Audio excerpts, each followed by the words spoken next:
Markets turned risk off here midweek. In the outside equities, they started selling when the International Monetary Fund lowered their expectations for the shrink in the global economy in 2020 down to 4.9% shrink. The U.S. dollar quickly became a safe haven. That put broad pressure on all commodities. Over in the crude oil sector, we saw West Texas Intermediary futures drop below $40 a barrel. Helping to increase that selling was the latest U.S. Department of Energy reports that show U.S. crude oil stockpiles continuing to grow, while gasoline demand is much more sluggish than many analysts had expected by this time in the reopening of the country.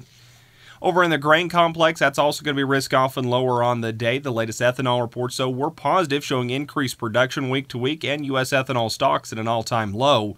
China has now taken about 55% control of the current export commitments for the 2020-2021 marketing year. That has some analysts concerned that gives them quite a bit of leverage if they want to start canceling going into further trade discussions.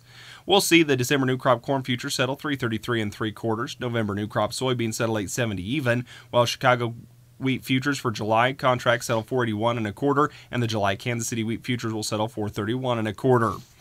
In the livestock trade, that's going to end also mostly lower. There was some light buying in the deferred cattle contracts there at the end. And live cattle tried to mount several rallies throughout the day, but just could not sustain them clear to the close. Lean hogs fell in the way of soybeans, and Chinese-U.S. trade concerns start to put more pressure back to selling them.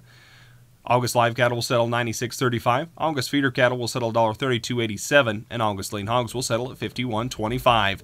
That's a check here of your closing markets on this Wednesday, June the 24th. I'm Clay Patton. Have a great afternoon, and we'll talk tomorrow.